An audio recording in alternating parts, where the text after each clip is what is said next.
Last time we learned that Euler integration allows one to approximately solve an ordinary differential equation. What do we do if we have an ordinary differential equation that we want to solve exactly? For general f of x and x dot equals f of x, we cannot expect an exact solution, but for linear, constant coefficient, first order ODEs, we can. Having a good guess matters a lot, and for us, that guess will always be the exponential solution. X of t is equal to e to the ht times some constant. And in this case, it'll be x naught, the state x at time 0. And h is an unknown parameter. This says that we expect a solution to an ordinary differential equation to be an exponential times the initial condition x of 0, which is x of t at time t equals 0, which we assume to be the initial time. Notice that if h is greater than 0, this solution will blow up and go to infinity if x of 0 is non-zero. If h is less than 0, then it will go to 0. This observation is a good way to have some physical intuition about what the exponential function means and if it makes any sense. What does it mean to solve a differential equation anyhow? We didn't really get into this question in the last lecture, but it is helpful to think of x dot as the time derivative.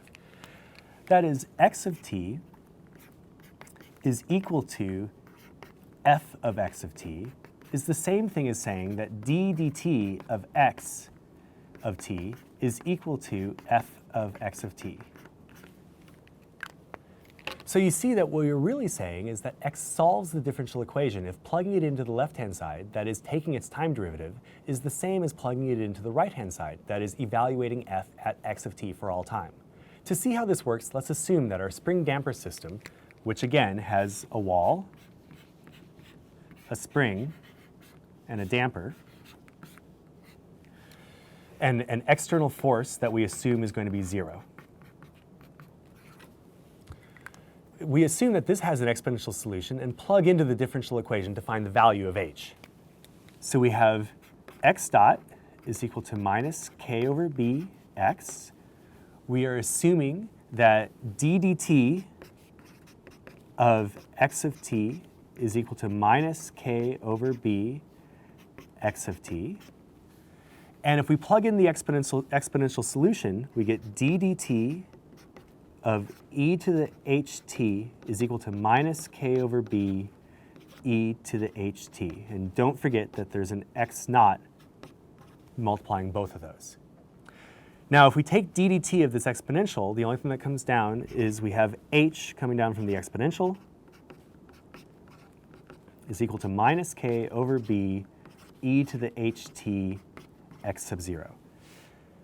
Now, first note that if x sub 0 is non-zero, we can divide by both sides and get rid of it. And e to the ht is always non-zero, which means that this tells us that h is equal to minus k over b. And that means that our solution is e to the minus k over b times t all times x naught. If we now specify that k equals 1, b equals 1, and x equals 0.5, then we see that x of t is equal to e to the minus t times 0.5.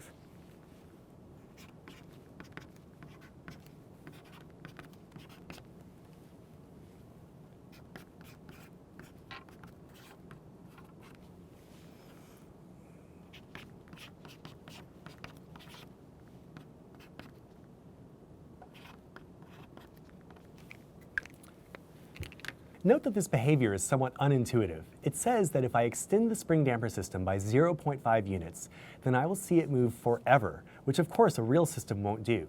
This is largely because damping tends to be nonlinear at very low velocity, suggesting we can never fully believe our analytical models or computational models.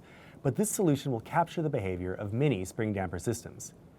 Moreover, we can now compare the results of the analytic solution to the results of Euler integration.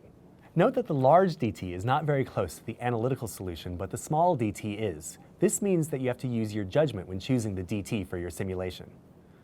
Today we learned about exponential solutions to ordinary differential equations. Exponential solutions are valid for any linear, constant coefficient, first-order differential equation where the external force is 0. And we will be talking about them occasionally for the rest of class.